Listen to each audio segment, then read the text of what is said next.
दोस्तों, माजिद मकसूद है। आज मेरे साथ एक बहुत ही स्पेशल गेस्ट मौजूद है। उनसे बातें करना मुझे बड़ा मजा भी आता है। उसका एनालिसिस भी बहुत अच्छा होता है। ये एक लेफ्टिस्ट है। एक तो बड़ी मुझे ये नाम भी बड़ा फैसिनेट करता है। और उसके बाद ये फिलैंथ्रोपिस्ट भी है, लोगों के काम भी करते हैं। और ये ह्यूमनिस्ट तो यकीनन है। मेरे दोस्त आफ्ताब अहमद गोराया साहब, जो कि रहते तो ऑस्ट्रेलिया सिडनी में है और अभी भी वहीं बैठे हुए हैं, लेकिन लेकिन उसका ताल्लुक लाहौर से है। सो बहरहाल, आज उससे बातें करेंगे हम लोग पाकिस्तान की सियासत के हवाले से, पंजाब की सियासत के हवाले से, कि मुल्क में क्या हो रहा है, इलेक्शंस की आमद है। तो उसके हवाले से आफ्ताब साहब से बातें करेंगे। आफ्ताब साहब, सबसे पहले तो आपको हम वेलकम करते हैं सर। आपसे पहला सवाल तो ये है मुझे कि ये जो अभी नया फैसला आया है उसका, सुप्रीम कोर्ट का, काजी साहब का बल्ला छिन गया है पीटीआई का, तो उस पे आपका क्या ख्याल है और पार्टी क्या सोच रही है? जरदारी साहब क्या सोच रहे हैं इस फैसले के बारे में? कुछ आपको इसका अंदाजा है? जरदारी साहब ने भी इनको कहा कि जब ये लोग सियासी हो जाएंगे तो फिर इनसे बात होगी। ठीक है। इनकी जो भी सियासत रही, जो भी था, जैसे भी था, अब वो उनके ऊपर थोड़ा सा आप कह लें, अगर 9 मई के बाद उनका जो एक क्राइसिस वाली सिचुएशन है, तो उसमें फिर इस तरह के लूप होल छोड़ देने और बाद में ब्लेम करना कि ये इलेक्शन कमीशन ने ऐसे कर दिया या अदलिया ने ऐसे कर दिया। जो सुप्रीम कोर्ट में जितनी भी कार्रवाई हुई सबने देखी, तो उसमें सारी चीज, उसमें कोई चीज भी जो है वो हिडन तो थी नहीं, ट्रांसपेरेंट थी हर चीज। तो उसमें बल्ले का निशान अगर इनको दे दिया जाता तो वो एक सियासी फैसला होता। उसमें अगर कानूनी लिहाज से जाते तो वो इनका बल्ले का निशान बनता नहीं था। लेकिन अगर सियासी जेन से सोचें तो एक सियासी पार्टी को उसके सियासी निशान से महरूम कर देना, वो पीपल्स पार्टी जैसी जमात जो लेवल प्लेइंग फील्ड पे बिलीव करती है, वो तो इसको सपोर्ट नहीं कर सकती। लेकिन दूसरी तरफ अगर वो कहते हैं ना, पंजाबी में वो एक शेर भी है, कुछ शहर दे लोग की जालम सन, कुछ सानू मरन दा शौक भी सी। तो नून लीग, ये पीटीआई के साथ ये हुआ है। तो उनकी अपनी नालायकियां हैं, वो अपनी नालायकियों की वजह से इस हद तक पहुंचे हैं। और ये बल्ले का निशान भी जो है वो उनकी अपनी नालायकी की वजह से गया है। अच्छा, मुझे आफ्ताब भाई जरा ये बताइए ना कि अगर इस इस अगर बल्ले का निशान पीटीआई के पास नहीं होता, तो इस तरह अगर इलेक्शंस होते हैं वो दुनिया मानेगी? और क्या इसकी कोई एक्सेप्टेबिलिटी होगी? देखें, बात सुने, बात यह है कि तीन बड़ी पार्टियां हैं, पाकिस्तान पीपल्स पार्टी, नून लीग और पीटीआई। तो दो पार्टियां जो हैं वो तो फुल फ्लैज इलेक्शन में हिस्सा ले रही हैं। तीसरी पार्टी जो है वो भी इलेक्शन में तो है। अब वो उनका एक, उनकी अपनी नालायकी की वजह से वो अपना एक इलेक्शन सिंबल अगर वो लूज कर देते हैं, जो कि उन्होंने कर दिया है, तो मेरा ख्याल है कि इसके ऊपर थोड़ा सा ग्रे एरिया तो रहेगा इस इलेक्शन के ऊपर।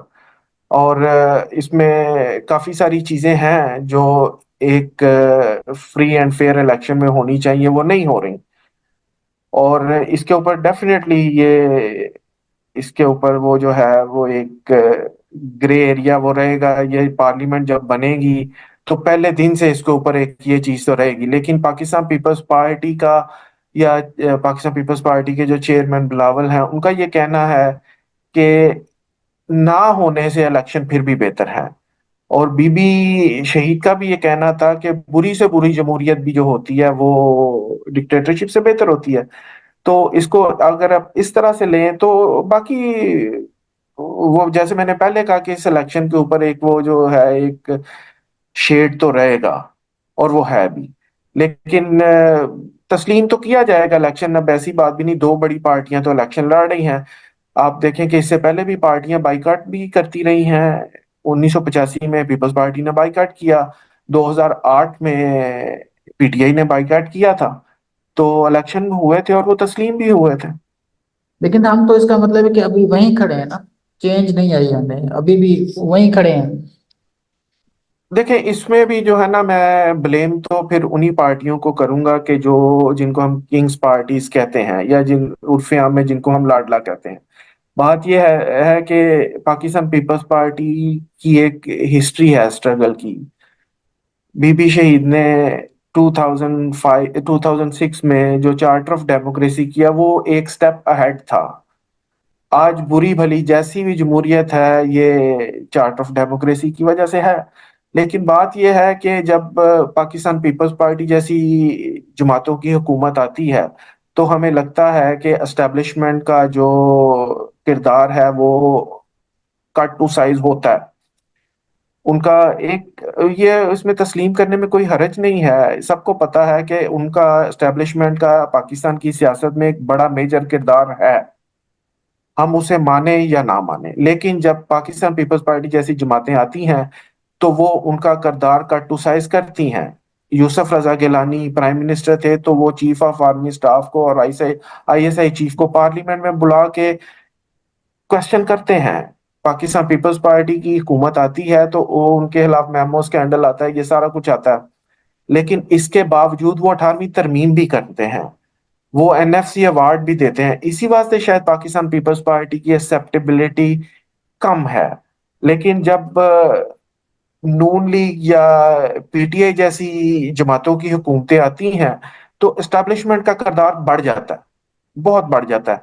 अभी ये नो कॉन्फिडेंस मोशन के बाद वो एक कॉन्स्टिट्यूशनल प्रोसेस था ना जिससे इमरान खान को निकाला गया, लेकिन उसके बाद इमरान खान ने जो पॉलिटिक्स की उसने एस्टेब्लिशमेंट को आपकी जो पॉलिटिकल सीन है उसमें इतना ज्यादा इन कर दिया है फॉर द टाइम बीइंग कि अब फिर उनको बैकफुट पे भेजने के लिए शायद अनदर 10 years दरकार होंगे, प्रोवाइडेड के जो सियासी जमातें हैं, रियल जो पॉलिटिकल पार्टीज हैं उनको मौका मिले।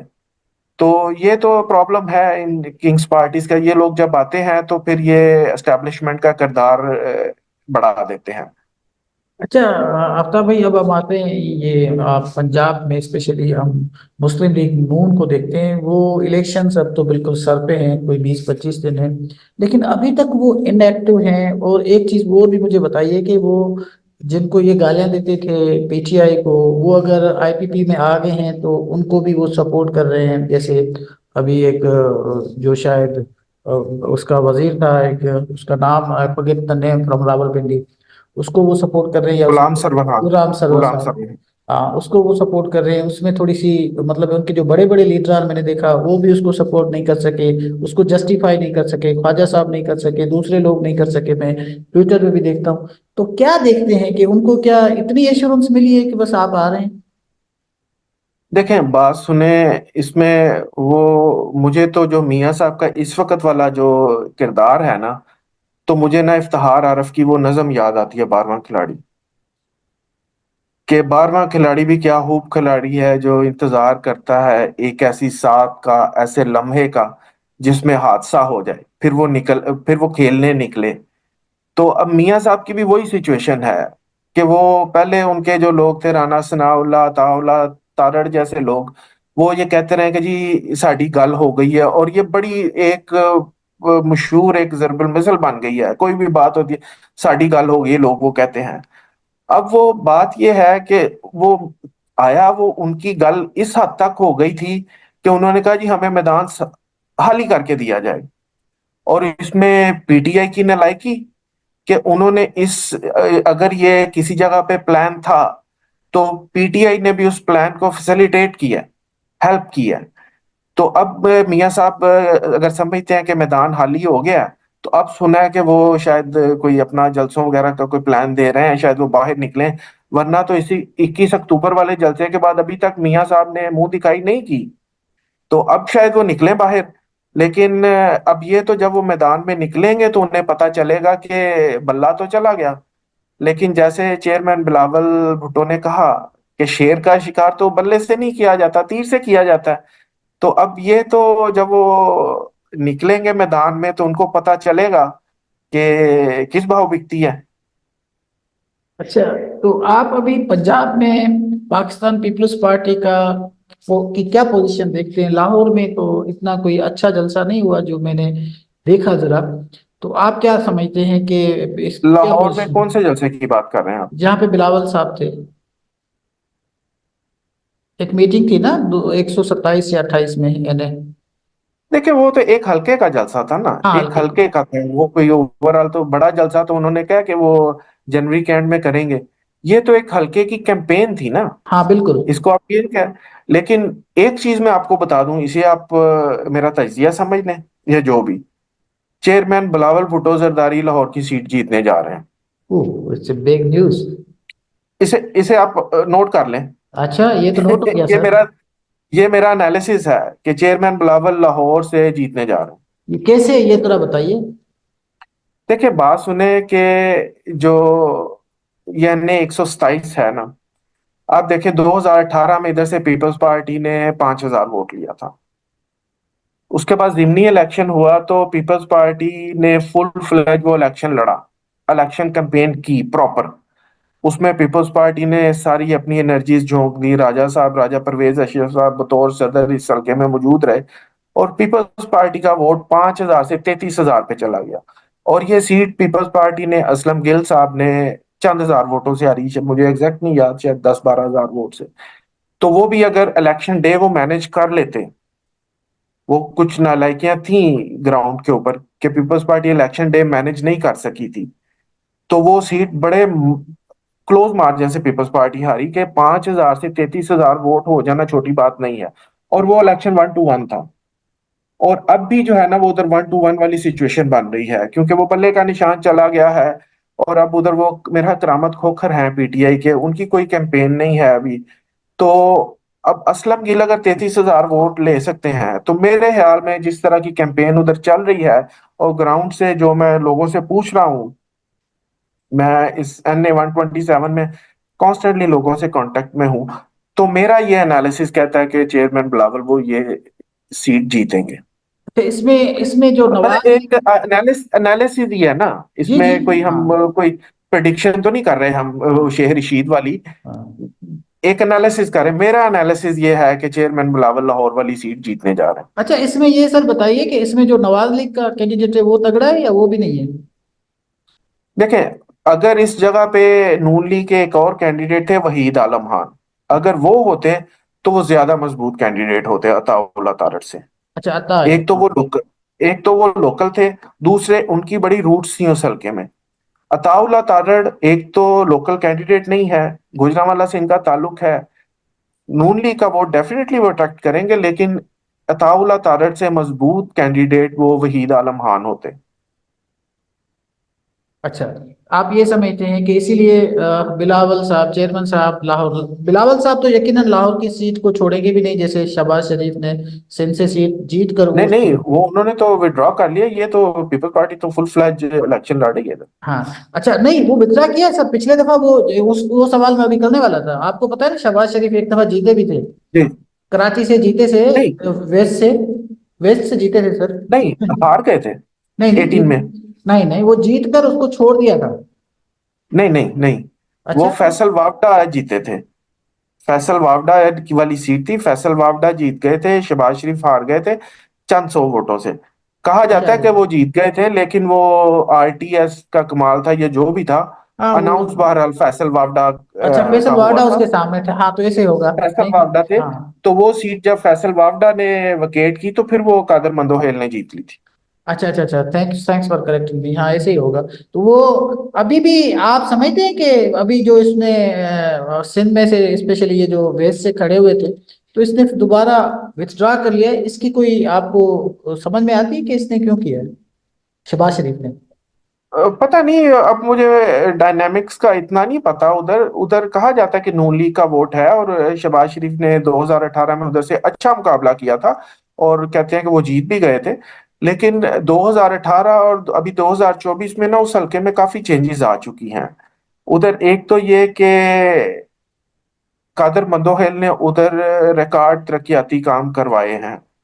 इसके अलावा जो उधर पख्तून वोट है, वो कादर मंदोहेल की वजह से काफी हद तक पीपल्स पार्टी अट्रैक्ट कर चुकी है। क्योंकि उस हल्के में जो पंजाबी पख्तून वोट था ना, बेसिकली वो शहबाज शरीफ का वोट था। तो उसमें से काफी सारा वोट बैंक जो है ना, वो पीपल्स पार्टी अट्रैक्ट कर चुकी है, बलदियाती इलेक्शन में भी और कादर मंदोहेल वाले इलेक्शन में भी। प्लस कादर मंदोहेल का कहना है कि मैंने इधर रिकॉर्ड तरक्याती काम करवा दिए हैं। तो मेरा ख्याल है काफी सारा वोट बैंक जो है ना, उधर से जो 2018 में शहबाज शरीफ को वोट मिला था, शायद उसमें से काफी सारा vote already Peoples Party attract कर चुकी है, और कादर मंदोहिल की अच्छी पोजीशन बताई जा रही है। अब तो साहब आप मुझे ये भी अब जरा बताएं कि पंजाब में अगर ओवरऑल देखें तो साउदर्न पंजाब और सेंट्रल पंजाब, यहाँ से आपको पीपल्स पार्टी कितनी सीटें सेंट्रल और अपना साउदर्न पंजाब से जीत सकती है? देखें, इसमें तो एनालिसिस ही किया जा जी सकता जी। है कि जो अभी हमने कैंडिडेट्स देखे हैं, अभी जो इलेक्शन कमीशन की फाइनल लिस्ट आ जाएगी ये आगे इंतहाई नहीं। निशानों के साथ आ गई है, लेकिन अभी मैंने देखी नहीं। लेकिन चले वो उसमें देखेंगे, उसमें कुछ चेंजेस आई हैं जो पीपल्स पार्टी ने टिकट्स अनाउंस किए थे। तो उसकी बेसिस पे अगर मैं देखता हूँ ना, तो पीपल्स पार्टी ने शायद 32 या 33 सीटों पे जो है ना वो टिकटें दी हैं। तो उसमें से आप ये कह लें कि पीपल्स पार्टी, अगर मैं बड़ा जो है ना कंजर्वेटिव सा एनालिसिस आपको बताऊं ना, तो 12 से 15 सीटें जीतने की पोजीशन में है पीपल्स पार्टी साउथ में से। पीपल्स पार्टी मुल्तान में, मुजफ्फरगढ़, कोट अद्दू, रहीमिया खान, इन जगहों पे बड़ी स्ट्रांग, बड़ी कमांडिंग पोजीशन में है। इसके अलावा लिया से एक सीट, एक दो सीटें ऐसे बहावलपुर से, आ, इधर से बिहाड़ी से एक सीट है हयात टोची खान वाली। इस तरह करके वो अब करे ना, तो मेरा जो है ना एनालिसिस वो ये कहता है कि 12 से 15 सीटें, अगर पीपल्स पार्टी उधर से बड़ा भी बैड परफॉर्म करेगी तो 10 से 12 सीटें वो ले जाएगी। और अगर पीपल्स पार्टी अच्छा परफॉर्म करेगी, जो कि इस वक्त नजर आ रहा है, तो 15 से 17 सीटें जो है ना वो पीपल्स पार्टी निकालने की पोजीशन में है। ये सिर्फ अभी ये जो साउथ की बात मुल्तान कर रहे में हैं? डेवलप, जे ये सिर्फ साउथ की बात, साउथ की बात। आप मुल्तान देख लेना, मुल्तान की 6 सीटें हैं। और अब हम उस पर बड़ा भी लूज सा भी एनालिसिस करें ना, तो पीपल्स पार्टी 4 सीटों पे बड़ी स्ट्रांग पोजीशन में है। गिलानीज की तीनों सीटें प्लस ये राणा महमूद साहब वाली जो सीट है। और ये राणा महमूद जो शामिल हुए हैं, इनका वो जो है ना एक राजपूत और रंगगढ़ क्लैन जो है, इनका जो वोट है ये उसको लीड करते हैं। और ये सिर्फ मुल्तान में नहीं करते, ये साउथ में काफी सिटीज में और सिंध में भी एक दो जी। सीटों को ना ये उनको लीड करते हैं। तो उनका शामिल होना बहुत बड़ी एक अचीवमेंट है पीपल्स पार्टी की, और उससे पीपल्स पार्टी को मुल्तान में फर्क पड़ेगा, उससे पीपल्स पार्टी को साउथ में फर्क पड़ेगा, सिंध में एक दो सीटों पे फर्क पड़ेगा।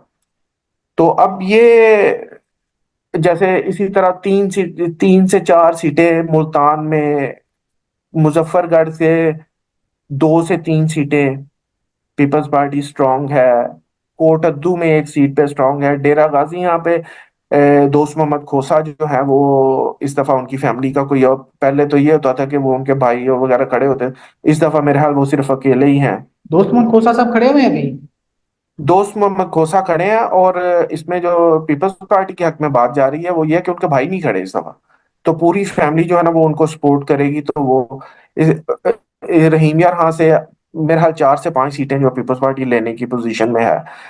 तो मेरा ख्याल है अगर पीपल्स पार्टी उधर से मरते मरते भी ना 12 सीटें इस दफा ले जाएगी, और अगर अच्छा परफॉर्म करेंगे तो 15 से 17 सीटें साउथ से। ये तो साउथ की बात हो गई, और तो ओवरऑल पंजाब में तो साउथ, आप समझते हैं कि? तो अब आप देखें, अब पूरे पंजाब में आप देखें ना, तो मेरा ख्याल है पीपल्स पार्टी का जो टारगेट है ना वो 20 से 30 सीटें हैं। अगर 25 से 30 नहीं है भी है ना, तो 20 से 30 सीटें। वो पीपल्स पार्टी पंजाब में जो है ना वो बड़ा टारगेट खेल रही है, टारगेट प्ले कर रही है। वो चेयरमैन बिलावल के आप जलसे भी देखें, जलसों का जो स्केजुअल है, वो भी वो टारगेट कर रहे हैं उस उन एरियाज को, उन सीटों को जिधर उनको पता है कि हम सीटें निकाल सकते हैं, उस जगह पे फोकस है। इधर आप सेंट्रल पंजाब में आ जाएं, तो राजा परवेज अशरफ साहब अच्छी पोजीशन में हैं, वो सीट निकलने वाली सीट है। उसके हाँ। बाद अटक से सरदार सलीम हैदर अच्छी पोजीशन में हैं। चकवाल से जो कल वो साबक एमएनए शामिल हुए हैं, इससे उससे पीपल्स पार्टी अच्छी पोजीशन में आ गई है, मुकाबले की पोजीशन में आ गई है। इसके अलावा आगे आ जाएं, सरगोदा में तस्नीम कुरैशी की अच्छी पोजीशन है। इसके अलावा कमर जमान कायरा है, नदीम अफजल चंद है, बशीर भागट हैं। तो इस तरह टारगेटेड सीटें हैं। अब ये नहीं, मैं ये नहीं कह रहा कि सेंट्रल की जो 100 सीटें हैं उनमें से 50 पीपल्स पार्टी जीत जाएगी। मैं तो सिर्फ 10-12 सीटों की बात कर रहा हूँ जिनको पीपल्स पार्टी टारगेट कर रही है। और पीपल्स पार्टी का इतना ही, पीपल्स पार्टी का बहुत बड़ा टारगेट नहीं है पंजाब में, 20 से 30 सीटों का टारगेट है। अगर पीपल्स पार्टी 30 सीटें पंजाब से ले जाती है ना, हाँ तो जिनमें 40 से परसेंट की 15-16, आराम से, 50 बल्कि हाँ 50% से आराम से ले पचास, ली। 50, बल्कि वो उधर वाले तो कहते हैं 50 से ज्यादा, लेकिन मैं 45 से 50 कहता हूँ। हाँ ठीक। और ये 50 सीटें भी अगर ले जाती है तो ये बड़ा आइडियल स्कोर होगा। तो अगर पीपल्स पार्टी 30 सीटें पंजाब से ले जाती है तो बलूचिस्तान और केपीके की थोड़ी बहुत सीटें मिला के Peoples Party single largest party बन जाएगी। 100 ले सकती है आराम से। 100 सीटें तो हाँ ले सकती है, और 30 सीटें मेरे ख्याल है उनकी वो मिल सकेंगी अपना, क्या नाम है इनकी, जो रिजर्व सीटें होती हैं। रिजर्व, वो तो हम बाद में काउंट करेंगे ना। जैसे अगर 90 सीट्स ले जाती है पीपल्स पार्टी तो 25 से 30 मेरा रिजर्व सीट्स आ जाती हैं। हाँ तो कोलेशन ही बनेगी। अगर पीपल्स, मेरा नहीं ख्याल कि नून लीग भी इस पोजीशन में आएगी कि वो, इवन लोग बात कर रहे हैं कि बल्ले का निशान ना मिलने के बाद नून लीग शायद 2/3 अक्सरियत ले जाएगी। मैं कहता हूँ 2/3 तो दूर की बात है, वो सिंगल लार्जेस्ट, वो सादा अक्सरियत भी नहीं लेके जाएंगे। मेरे ख्याल है इसका इफेक्ट बड़ा खतरनाक होगा, लोगों को गुस्सा है वो गुस्सा निकालेंगे। Exactly exactly. ये फैक्टर जो है ना, जो नून लीग के एक नॉन नून लीग जो वोटर है ना, अब उसका रिएक्शन क्या होगा ये देखने वाली बात होगी, और वो वोटर रिएक्ट करेगा। अब आप देख लें कि जो पीटीआई का भी अगर बल्ले का निशान नहीं है, लेकिन उनके कई कैंडिडेट्स होंगे पंजाब में भी, केपी के, जो बड़े प्रोमिनेंट है। लोगों को पता है कि ये पीटीआई का कैंडिडेट है। जैसे अगर वो स्पीकर थे, क्या कैसर, क्या नाम था उनका, हाँ, जो असद केसर। असद केसर। असद कैसर। अब वो अब वो उनको बताने की जरूरत तो नहीं है कि मैं पीटीआई का कैंडिडेट हूँ, बेशक उनका निशान कोई भी हो। और वैसे भी आप लोगों का जो मीडिया है वो पूरी कोशिश कर रहा है कि हर बंदे का निशान वो बताएं पीटीआई का। पीटीआई की कैंपेन तो मीडिया चला रहा है। हाँ, कल भी पूरा दिन चलती रही। हाँ वही ना। तो ये जो फैक्टर, और जिस जगह पे कोई उनका कैंडिडेट नहीं होगा, तो उस जगह पे अगर पीपल्स पार्टी को वोट पड़ जाता है, और वो पड़ जाएगा, ये वोटर जो है ना पंजाब का और केपीके का, ये वोटर बाईकाट और इस चीज पे बिलीव नहीं करता। इन्होंने वोट डालना है। और पंजाब के वोटर का एक मिजाज है कि वो उस बंदे को वोट नहीं डालते जिसका उन्हें पता हो कि ये बंदा गिर नहीं जाएगा। जीतेगा। अब अगर उन्हें लग रहा है कि यार इस जगह पे पीटीए का कैंडिडेट नहीं है, या बड़ा कमजोर सा कैंडिडेट है, कोई अननोन सा वकील ही खड़ा है, मैं मिसाल दे रहा हूँ, और पीपल्स पार्टी का कैंडिडेट कैंडिडेट उधर स्ट्रांग है, तो वो नून लीग को हराने के लिए पीपल्स पार्टी को वोट देंगे। तो अगर हम पीपल्स पार्टी की 10-12 सीटों की बात करें ना सेंट्रल से, तो अगर पीटीआई का वोटर समझदार हुआ और उसने प्रॉपर रिएक्ट कर दिया, तो पीपल्स पार्टी सेंट्रल से ही 25-30 सीटें ले जाएगी। मैं ये जी जी। एजम्पशन की बात कर रहा हाँ, हूँ, एजम्पशन। एज्यूम कर रहे हैं ना। अब वो पीटीआई का वोटर कैसे रिएक्ट करेगा, ये तो 8 फरवरी को पता चलेगा। जी हम बिल्कुल। तो एनालिसिस कर सकते हैं ना। हाँ, आपकी आपकी बात सही है। अच्छा, मैंने आफ्ताब साहब ये देखा है, अभी मुझे नहीं पता पंजाब का, लेकिन सिंध में स्पेशली जब से ये हमारे आए हैं मेयर साहब, और हम उसको बड़ा पसंद भी करते हैं मुर्तजा, तो मैंने देखा है कि ये हमारे उर्दू स्पीकिंग जो भाई हैं उनमें उनमें पीपल्स पार्टी के लिए बड़ी अच्छी खासी हमदर्दी पैदा हो गई है। मैं पिछले दफा आजकल मैं कम्युनिटी में भी जाता हूँ, लोगों से पूछता हूँ आप किससे वोट देंगे, मैं हैरान रहा, पीछे उर्दू स्पीकिंग बहुत सारे खड़े हुए थे, वो जे भुट्टो के नारे लगाए थे।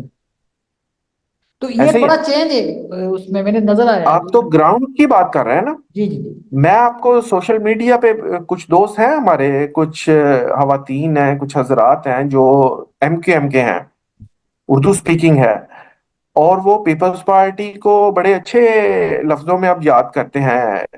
और उनमें से कुछ ऐसे हैं जिन्होंने खुद ऑब्जर्व किया, और वो बड़े फैन हैं मुर्तजा वहाब की परफॉर्मेंस के। जी जी। इसीलिए पीपल्स पार्टी कहती है कि हम लोग उधर से 12 सीटें ले जाएंगे, लेकिन मैं उधर से 6-7 सीटें ही लगाता हूँ, वो वाली सीटें जो कंफर्म है। नहीं, 6-7 तो निकाल देंगे लेकिन सर जो अभी, क्योंकि मलिर छह तीन। सात तो 6-7 तो कंफर्म है ना। हाँ, वो छह तो सात तो मलिर और कंफर्म है। ये अभी एक डिस्ट्रिक्ट और भी बना है, मलीर, केमाड़ी और क्यामाड़ी, और ये साउथ से निकालेंगे। लियारी वगैरह की सीटें, लियारी ये साउथ से सीटें मिलाएं निकालेंगे, तो हाँ। हाँ, ये 6-7 सीटें तो ये बन जाती हैं। मैं तो सिर्फ काउंट ही इन सीटों को करता, मैं बाकी सीटों को तो अभी काउंट ही नहीं कर रहा कि वो वाली सीटें भी। और लेकिन जो ग्राउंड पे लोग हैं वो तो 10 से 12 सीटों की बात करते हैं। अगर कराची से 10 से 12 सीटें पीपल्स पार्टी को मिल जाती हैं तो पीपल्स पार्टी 50 से ऊपर जाएगी सिंध में। हाँ, क्योंकि बाकी रेस्ट तो मुझे तो कोई मुकाबला ही नहीं लग रहा ना। रेस्ट में हमने हम्म। एनालिसिस भी किया है और एक एक डिस्ट्रिक्ट को हमें पता है कौन कौन से लोग खड़े हैं। तो एक सीट है जहां पर, लेकिन वो भी वोट पीपल्स पार्टी को मिलना है। हमारे एक अली नवाज शाह साहब हैं, वो थोड़े से नाराज है ना पीपल्स पार्टी से, लेकिन उसने पीपी के अगेंस्ट वोट नहीं देना। ये मैं आपको बता दूं, अगर हम्म। जीत भी गए ना तो वो पीपल्स पार्टी के अगेंस्ट किसी को वोट नहीं देंगे। वो क्योंकि हाँ फाउंडर हैं, लेकिन उनका थोड़ा सा इख्लाफ है पार्टी से, तो इसीलिए वो आजाद खड़े हुए जी, हैं। ठीक है। बाकी ठीक तो बात। यहाँ पर जितने लोग हैं इनको हम पर्सनली भी जानते हैं सिंध में, कोई एक एक सीट भी ऐसी नहीं है, एक सीट भी जिसमें कहा जाए कि ये डीडीए वाले जीत जाएंगे या कोई और जीत जाएगा, आजाद जीत जाएगा। Not possible. इवन सियांगढ़ भी इन्होंने जीत लिया। वो ये थर वाली सीटें भी निकाल ली, खैरपुर की सीटें निकाली, जो उस दौर में तो ये भुट्टो साहब के दौर में भी ये पीपल्स पार्टी को नहीं मिलती, नहीं लेकिन अब निकली थी तार वाली सीटें तो तब भी नहीं, बीबी के दौर में नहीं निकलती थी। नहीं निकलती थी। बीबी के दौर में, भुट्टो साहब के दौर में अगर आप देखेंगे, रिकॉर्ड देखेंगे, नहीं निकलती थी। हाँ जी, नहीं तो निकलती। अभी ये जो इससे पहले वाली जो 18 वाली इलेक्शन थी उसमें भी वो जरदारी की जो क्यादत है उसमें निकाली है। अभी हमारे पास एक डिस्ट्रिक्ट थी शिकारपुर और एक नौशेरो फिरोज, वहां पे टीपीपी वोट ज्यादा है, लेकिन वहां घोटकी भी। लेकिन वो सारे के सारे लोग अभी पीपल्स पार्टी में वो आ गए, पीपल्स पार्टी में शामिल हो गए। सारे पीपल्स पार्टी में शामिल हो गए। तो यहाँ तो कोई खतरा नहीं है पीपल्स पार्टी को। यहाँ तो वो एक उनको विक्ट्री मिल सकती है, ये तो प्रिडिक्टेबल है कि जीतेंगे। लेकिन अब जी। ओवरऑल कितनी मिलती है कराची में, अगर उनको सीटें कुछ मिल जाती हैं जैसे हम एक्सपेक्ट करें, क्योंकि Murtaza Wahab is doing fantastic job, उसको बड़ा अप्रिशिएट किया जा हम्म। रहा है, उसने काम बड़े अच्छे किए। तो ये यकीनन कुछ ना कुछ तो डेंट डालेगा, क्योंकि एमक्यूएम बड़ी बिखरी हुई है। एमकेएम इतनी बिगड़ी, उनको हम्म। समझ नहीं आ रहा। मैं जब उससे सवाल करता हूँ, मैं कहता हूँ कि आप जब इल्ताफ भाई करते हैं तो फिर इल्ताफ भाई के कहने पे वोट क्यों नहीं देते? ये इल्ताफ भाई तो कह रहा है कि आप इनको वोट ना दें, तो आप किसको वोट देंगे? तो कहते हैं भाई इल्ताफ भाई रहता भी नहीं है लेकिन हमारे दिल में भी है। तो वो बड़े, मुझे ये लगा, मैं सिर्फ ये समझना चाहता था कि वो बड़े कंफ्यूज हैं, तो वोट किसको दें। हम्म। पीपल्स पार्टी ने ना अपनी रूट्स पैदा किए हैं उर्दू स्पीकिंग में ना। ये मुर्तजा वहाब की परफॉर्मेंस जो रही है ना, इससे मैंने भी नोटिस किया। मैं जब गया था कराची, और वैसे भी सोशल मीडिया पे हम लोग देखते हैं, उन लोगों के साथ बात करते हैं तो। और वैसे भी जो एमकेएम के कुछ लोग जो शामिल हुए हैं बड़े प्रोमिनेंट, तो वो ये रिफ्लेक्ट करता है कि ग्राउंड पे क्योंकि वो ग्राउंड से अगर उन्हें कोई पॉजिटिव रिस्पांस नजर आता है तो तभी वो शामिल होते हैं ना पीपल्स पार्टी में। अदरवाइज तो वो शामिल नहीं होंगे। हाँ, इसमें कोई शक नहीं है। ये हमारे पास ये रईस साहब जो हैं वो हो गए हैं, अपना अनीस साहब, वो उस पीपल्स हाँ, पार्टी में आ गए। रजा हारून हारून। रजा हारून उनके प्रोमिनेंट हाँ। भी थे, वो भी आ हाँ गए जी। हैं। तो बहुत सारे इनके जो एमकेएम के जो प्रोमिनेंट मेंबर थे, लेजिस्लेटर थे, वो भी अभी उन्होंने शमूलियत अख्तियार की। बेटर तो जी यकीनन बिल्कुल। करेगा। सर, अब आखिर में आप जरा जी। मुझे बताइए कि आप समझते हैं कि इस दफा अगर पीपल्स पार्टी आ भी गई तो वो उसका पीटीआई के साथ जो लोग होंगे उनके साथ आप क्या समझते हैं कि क्या उनके साथ फेस करेगी, जी, रिएक्ट करेगी? कंक्लूडिंग जो कमेंट्स है ना, वो मैं तो यही कहूंगा कि ये इलेक्शन जो है ना, ये बड़ा ओपन इलेक्शन है। हम्म। इसमें आप इस वक्त कुछ प्रेडिक्ट करना इज नॉट इजी। सिर्फ पाकिस्तान पीपल्स पार्टी एक ऐसी जमात है जो 50 सीटें अपनी जेब में लेके चल रही है, सिंध वाली। और कोई जमात कोई दावा नहीं कर सकती। अगर नून लीग कहे जी बल्ले का निशान नहीं है तो अब हम पता नहीं क्या कर देंगे, तो मैं तो इस थ्योरी पे बिलीव नहीं करता। बहुत सारे लोग करते होंगे, हमारे काफी सारे यूट्यूबर्स दोस्त हैं जो बड़े अपराइट किस्म के समझे जाते हैं। वो ये कहते हैं जी अब तो कोई मुकाबला ही नहीं है। मैं उनसे डिसएग्री करता हूँ, विद ड्यू रिस्पेक्ट। बात यह है कि नून लीग का जो मेन प्ले ग्राउंड है ना, वो सेंट्रल पंजाब है। जी 100 सीटें बिल्कुल। हैं उधर। उससे बाहर उनके पास कुछ भी नहीं है। सिंध में उनके पास कुछ नहीं है। केपीके में आज मैं कहीं पढ़ रहा था, उनके शायद 4 या 5 उन्होंने कैंडिडेट दिए हैं उधर, जिनमें से एक कैंडिडेट 2 सीटों पे खड़ा है, मुझे नहीं पता वो कौन है। साउथ में 40 सीटें हैं साउथ में। तो उनमें मेरा ख्याल है पीपल्स पार्टी लीडिंग पोजीशन में है। 40 सीटें हैं उधर की, तो पीपल्स पार्टी अगर 15-16 ले जाती है तो पीपल्स पार्टी लीडिंग पोजीशन में। बाकी सीटें बटेंगी, उसमें आजाद भी जीत जाएंगे, उसमें कुछ नून लीग भी ले जाएगी, पीटीआई के बैक उम्मीदवार भी कुछ ले जाएंगे, बचता है सेंट्रल पंजाब 100 सीटें। अब ये 100 की 100 सीटें नून लीग तो नहीं लेके जाने वाली। अब नून लीग के खिलाफ जो सेंटीमेंट है वो मेरे ख्याल शायद हिस्ट्री में कभी नहीं रहा। मैं खुद पाकिस्तान गया था तो मैंने वो ऑब्जर्व किया। नून लीग का जो बड़े स्ट्रांग लोग होते थे ना, वो भी गाली निकालते थे। जी सर, तो ख्वाजा साहब अब रिपेयर ये, नहीं कर पाए। हाँ। हाँ, तो अब ये जो पीटीआई का फैक्टर है, ये बड़ा वाइटल रोल प्ले करेगा। इंडिपेंडेंट का भी सर। अब वो अब वो पीटीआई के बैक जो आजाद उम्मीदवार हैं वो जीते, या कुछ सीटों पे पीपल्स पार्टी जीते।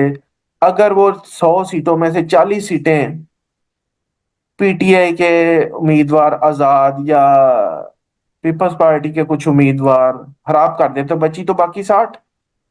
तो बाकी तो पूरे पाकिस्तान में उनके पास कुछ नहीं है।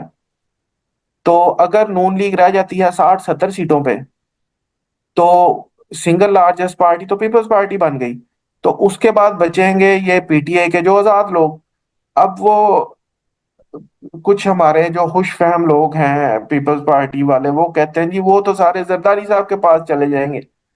लेकिन इधर भी एक कैच है, और वो कैच ये है कि हिस्ट्री तो हमें ये बताती है कि 1988 में, 2008 में 100% आजाद उम्मीदवार जो थे ना, वो नवाज शरीफ को डाल दिए गए थे। ठीक है, चलें, इसमें कुछ पीटीआई के ऐसे होंगे जो नहीं जा सकते। जैसे अगर केपीके में जो भी सीटें जीतेंगे, मेरा ख्याल केपीके के काफी जो पीटीआई की शायद अच्छी पोजीशन रहे, तो उसमें असद कैसर जैसे, अली अमीन जैसे लोग अगर जीतेंगे तो वो तो नवाज शरीफ के साथ नहीं जाएंगे।